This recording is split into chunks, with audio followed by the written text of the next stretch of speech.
ठाकुर जी कह रहे हैं, नारद मैं ब्रजवासियों को छोड़ करके कैसे जाऊंगा? ये ब्रजवासी मेरे प्राण बन गए हैं। ब्रजवासी वल्लभ सदा मेरे जीवन प्राण, इनको नाहि बिसारे हो मोहे नंद बाबा की आन। ये मेरे प्राण हैं। नारद मैं कैसे जाऊंगा यशोदा मैया से दूर, नंद बाबा से दूर? ये मधुमंगल श्रीदामा तनसुखा मनसुखा धनसुखा मेरे सखा, मेरी गैया, इन लोगों के लिए भोजन प्रधान नहीं है, इन लोगों के लिए सोना प्रधान नहीं है, इन लोगों के लिए जलपान प्रधान नहीं है। इनकी एक ही प्रधानता है, कृष्ण। बस हमें ठाकुर जी दिखते रहे।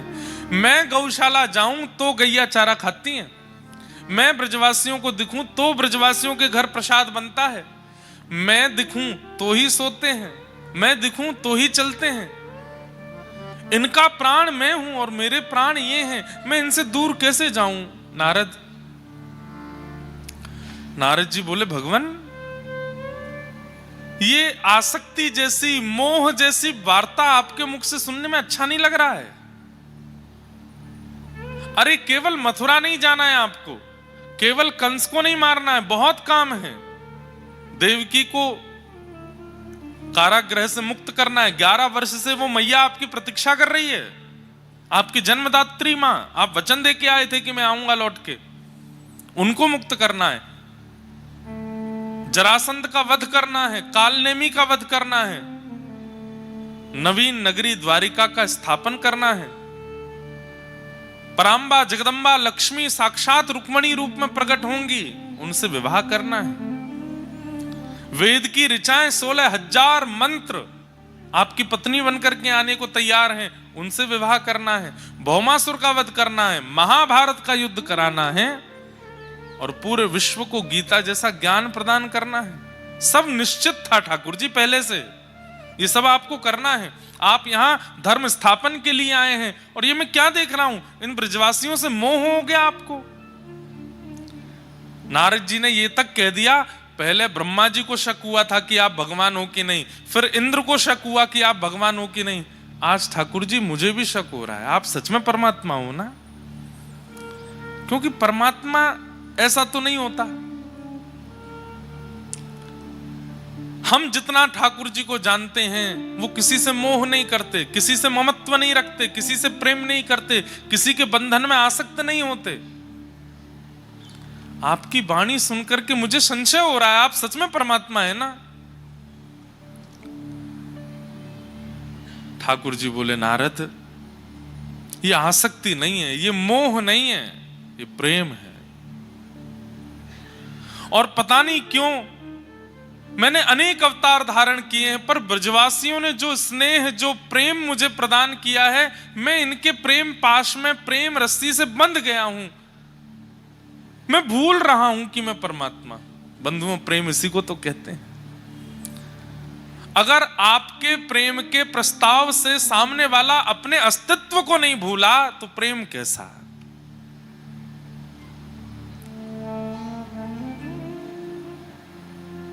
प्रेम तो उसी को कहते हैं जहां पर व्यक्ति अपने अस्तित्व को भूल जाए। प्रेम उसी को कहते हैं जहां व्यक्ति अपने आप को भूल जाए, आपके प्रति पूर्ण समर्पित हो जाए। और ठाकुर जी के साथ वो ब्रजवासियों ने कर दिखाया कि भगवान ये तक भूल गए कि मैं परमात्मा हूं। ठाकुर जी बोले, नारद एक काम नहीं हो सकता। बोले क्या? तुम शंकर जी को बोल दो कि सृष्टि वो संभाल लें, ब्रह्मा जी को कह दो कि मेरी पदवी पर वो बैठ जाएं, मुझे ग्वारिया बनने में सुख है, मैं ब्रज में यहीं रह जाऊं, इन ब्रजवासियों के बीच में ही गैया चराऊं, मधुमंगल श्रीदामा के संग डोलूं, नंदरानी यशोदा की गोद में खेलूं, किशोरी जी के संग रास विहार करूं। मुझे अब ब्रह्मांड संभालने की इच्छा नहीं हो रही है। मुझे वैकुंठ से भी प्रिय, मुझे स्वर्ग से भी प्रिय ये ब्रज लगने लगा है।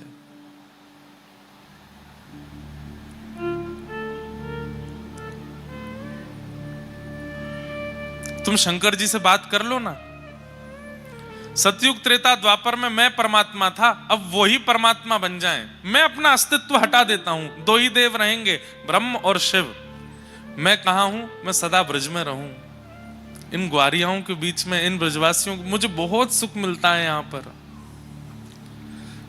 नारद जी बोले ये कैसी बात कर रहे हैं आप? प्रेम।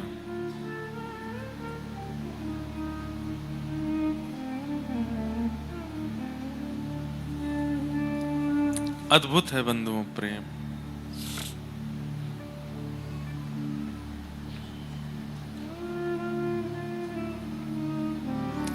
भगवान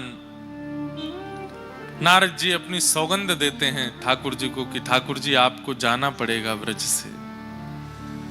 ठाकुर जी कहते हैं मैं कैसे जाऊंगा, कोई योजना है? नारद जी बोले हाँ, अक्रूर जी परसों आपको लेने के लिए आएंगे। आपके पास केवल 2 दिन है ठाकुर जी, 2 दिन में आप अपना सब भाव निपटा लीजिए, फिर आपको आगे की लीला में प्रवेश करना है। बंधुओं, भगवान की जैसे मानो नींद उड़ गई हो, अब मैं कैसे जाऊं यहां से, कैसे आगे प्रस्थान करूं?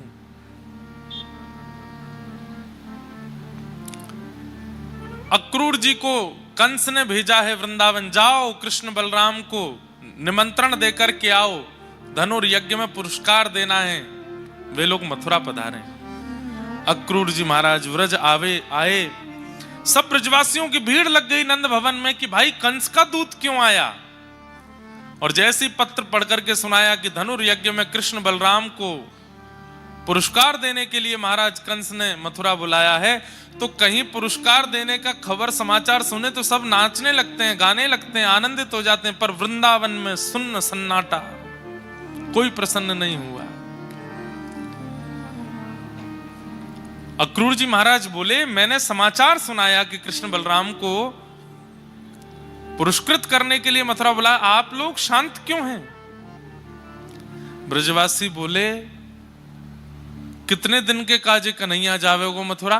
बोले बस आज रात्रि निकलेंगे, आज शाम तक निकलेंगे, कल वहां रुकेंगे, परसों आ जाएंगे। ये सुनकर के ब्रजवासियों में कई तो मूर्छित होकर गिर पड़े कि हम इतनी देर बिना कृष्ण को देखे कैसे रहेंगे। ब्रजवासियों की स्थिति देखकर के ठाकुर जी घबरा गए। बोले इन्हें कैसे बताऊं कि मैं तो हमेशा के लिए जाने वाला हूं, ये एक दिन के लिए जा रहा हूं। ये खबर सुनकर के मूर्छित हो करके गिर रहे हैं, बेहोश हो रहे हैं, व्याकुल हो रहे हैं, रो रहे हैं। इन्हें कहीं से अगर पता चल गया कि मैं आने वाला ही नहीं हूं, क्या होगा? यशोदा मैया बोली हमें ना भेजनो अपनो लाला, कंस से कह दो पुरस्कार यहीं घर भिजवा देगो, हमारो लाला कहीं नहीं जावेगो। और सब ब्रजवासी यशोदा मैया के पक्ष में आ गए, हाँ हमारो लाला नहीं जावेगो, बिल्कुल नहीं जावेगो। ठाकुर जी ने मन में विचार किया मुझे ही कुछ करना पड़ेगा, नहीं तो ये ब्रजवासी तो नहीं जाने देंगे। ठाकुर जी ने नाटक किया रोने का और बैठ गए बीच में आकर के और यशोदा मैया से बोले मैया तू तो चाहवे ही ना है कि मैं बड़ो बनूं। अरे 24 घंटा इन गैयान ने चरातो रहूं, गोबर में लिपो रहूं, धूल में सनो रहूं और इन ब्रजवासीन के यहाँ बस घूमता रहूं, बस यही में मेरो पूरा जीवन निकल जाएगा। अरे सबके बालक आगे बढ़े, सबके बालक ऊपर जामे, सबके बालकन को श्रेष्ठता प्राप्त होवे, तेरे लाला को पहली बार कोई पुरस्कार देवनो चाहे और तू मना कर रही है।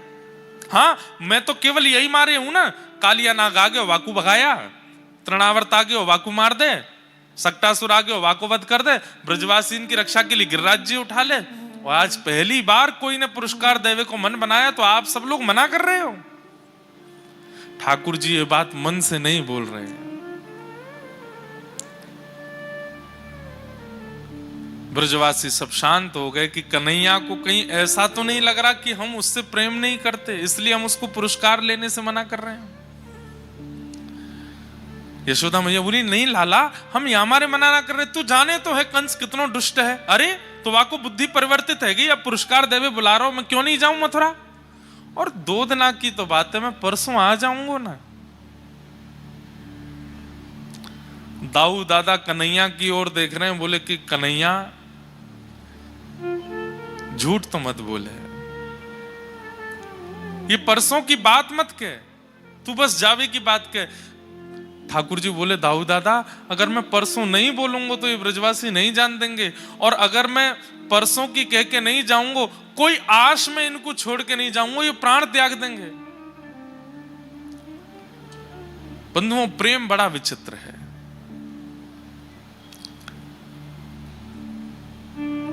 प्रतीक्षा प्रेम का एक स्वरूप है, और ब्रजवासियों जितनी प्रतीक्षा पूरे विश्व में किसी ने नहीं की। 11 वर्ष 56 दिन की आयु में ठाकुर जी गए हैं, और ब्रजवासी 225 वर्ष केवल प्रतीक्षा करते रहे कि ठाकुर जी आ रहे होंगे, अब हमारो लाला आवेगो। हर दिन ब्रजवासी कहते परसों की कह के गयो, परसों तो कब की बरसन की निकल गई। अरे नाए आज बोलो, आज कहा बोलो, बोले परसों आवेगो, तो परसों फिर बोल दियो आज परसों आवेगो। रोज ब्रजवासी परसों परसों कहते के ठाकुर जी। एक दिन तो ब्रजवासी सब हंसने लगे, वाह लाला कल नहीं कह के गयो, परसों कह के गयो, और ये परसों बरसन के समान है गई, रोज परसों आ जाए। एक आशा दे करके गए ब्रजवासियों को कि मैं परसों आ जाऊंगा।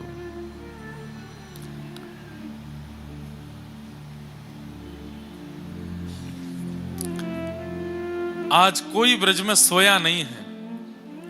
नंद भवन के बाहर सब लोग केवल मुख्य द्वार को देख रहे हैं, और रात में जिसको जैसा मंत्र आता है, जैसी विधि आती है, जैसे श्लोक आते हैं, जो नाम आता है उसी को जपने बैठ गए। कोई पूछे क्यों जप रहे हो, कन्हैया जानो रुक जाए, अब नहीं नहीं कन्हैया को नहीं रोक सकते, वाकु रोकेंगे तो वाकु यूं लगे कि हम बातें प्रेम ना करें। हम तो सूर्य नारायण से प्रार्थना कर रहे हैं कि कल उदय मत होई हो, ये रात लंबी है जाए, ये रात वर्षन की है जाए, युगन की है जाए, कि कन्हैया कभी हमें छोड़ के नहीं जावे। 4:30-5 बजे का जैसे प्रातः काल समय हुआ, धीमे धीमे सूर्य प्रकाशमान होने लगे। ब्रजवासियों की उतनी व्याकुलता बढ़ती जा रही है। बालक दौड़ दौड़ करके अपनी मैयाओं की गोद से लिपट रहे हैं, वो पूछ रहे हैं मैया कन्हैया चलो जाएगो, कन्हैया कब आवेगो, अरे परसों आ जाएगो। रात में यशोदा मैया के अंक में भर के ठाकुर जी सोते हैं। अंक में भर के मतलब मैया की छाती पे तो मुख रखते हैं, मैया के पेट के ऊपर कटी भाग के रूप में अपना चरण रखते हैं, और ठाकुर जी ऐसे लिपट करके मैया से सोते हैं रोज। आज ठाकुर जी सो नहीं रहे रात को, और लंबी लंबी सांस ले रहे हैं। क्यों? यशोदा मैया की अंग की सुगंधी को अपने भीतर धारण कर रहे हैं कि पतो ना अब ये सुगंधी मुंह को कब मिलेगी। जिन यशोदा मैया का अंक वैकुंठ के शयन सैया से भी ज्यादा मधुर सुख देता है ठाकुर जी को सोने में,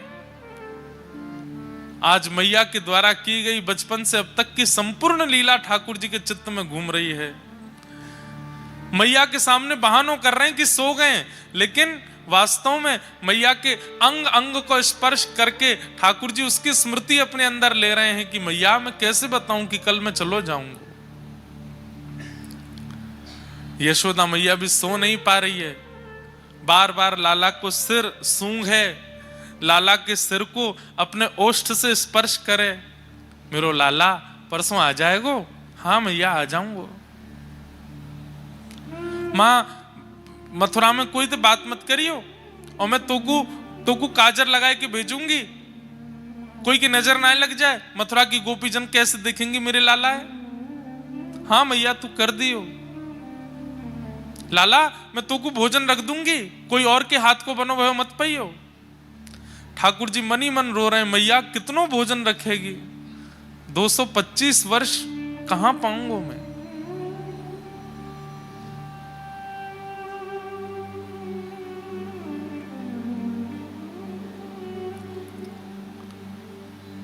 रात भर यशोदा मैया के अंक से लिपटे ठाकुर जी रुदन करते रहे। सुबह जैसे ही ठाकुर जी की निद्रा खुली, आज तक ठाकुर जी कभी अपने आप नहीं उठे। मैया आती है, लाला को सिर पकड़े, अपने हाथ से दूध पिलावे, सोते भय ठाकुर जी के मुख से दूध स्पर्श कराती है और उसको पीते पीते ठाकुर जी तब आंख खुलते हैं। लेकिन आज मैया जैसे ही दूध को पात्र लेके आई तो कहा, देखी ठाकुर जी बैठे हैं, जग गए हैं। लाला कहा भयो? आज तक कभी ऐसा पहले नहीं भयो कि तू उठ के बैठ गए हो, आज अपने आप बैठ गए हो। मैया के अंक से लिपट गए, बोले मैया मैं परसों तक कैसे रहूंगा तेरे बिना? परसों शब्द है पर मन में बरसों आ रही है ठाकुर जी की। अरे ना लाला, अब तू ही तो कल कह रहो सबके बालक ऊपर बढ़े तो वो बढ़नो है। अब तो को लगे कि तू पुरस्कार लेके आगे बढ़ेगो तो तू जा, और मैं कहीं जा थोड़ी नहीं हूं लाला, तू आ जाएगो वापस। फिरते वही ब्रजमंडल में लीला होंगी, फिरते रोज गैया चरावे जाइयो, फिरते रोज माखन मिश्री लाला को पवाए करूंगी, बस 2 दिन की तो बात है। ठाकुर जी बहुत भावुक हो रहे हैं।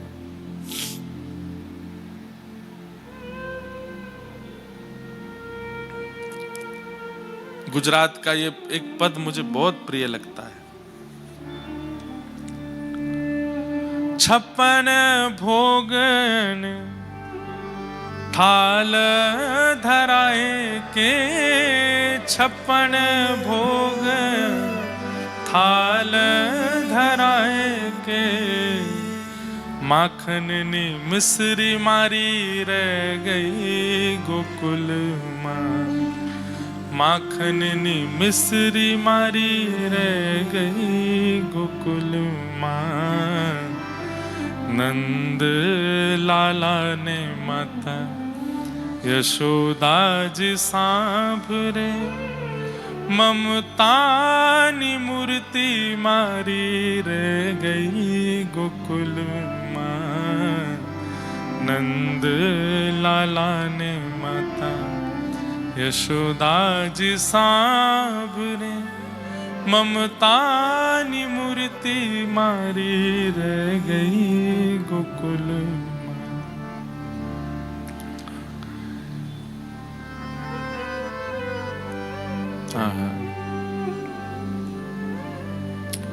सोना रूपाना अहि वसन मजाना, सोना रूपाना अहि वसन मजाना। कासानी थाली मारी रह गई गोकुल माँ। कासानी थाली मारी रह गई गोकुल माँ। नंद लाला ने माता यशोदा जी सांभरे, ममता नी मूर्ति मारी रह गई गोकुल माँ। नंद लाला ने माता यशोदा जी सांभरे, ममता नी मूर्ति मारी रह गई गोकुल। आपके गुजरात में द्वारिका में बंधुओं विरही श्री कृष्ण हैं, बहुत विरह में है। अरे सामने देवकी मैया को बैठा रखा है अपने कि मेरी मां दिखती रहे, और देवकी में ही श्री यशोदा जी का भाव करते हैं ठाकुर जी। आज भी द्वारिकाधीश अपनी श्रृंगार आरती में, संध्या आरती में वेणु धारण करते हैं, ब्रज को याद करते हैं, ब्रज की स्मृति करते हैं।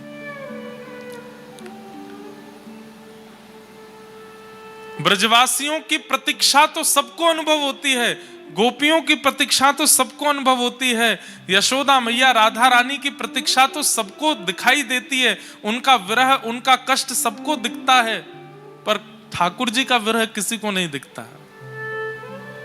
ठाकुर जी कितने विरह में हैं बंधुओं। विरह में रो ले व्यक्ति, विरह में व्याकुल हो ले व्यक्ति, इसका मतलब विरह की दवाई ले रहा है। वो किसी को व्याकुलता हो रही है और वो रो रहा है तो इसका मतलब है कि वो विरह की औषधि ले रहा है। किसी को विरह हो रहा है और वो एकांत में बैठ करके परेशान हो रहा है, तो इसका मतलब वो विरह की औषधि ले रहा है।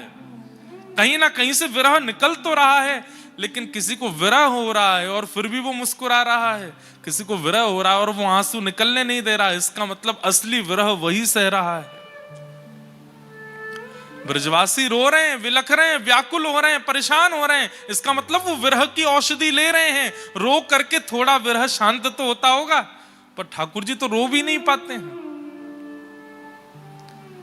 जितने दिन ठाकुर जी द्वारिका में रहे, आज भी द्वारिकाधीश समुद्र की तरफ मुख करके बैठे हैं। क्यों? क्योंकि पीछे अगर मैं देखूंगा तो व्रज की याद आएगी। व्रज की ओर मुख करके ठाकुर जी चलते भी नहीं है।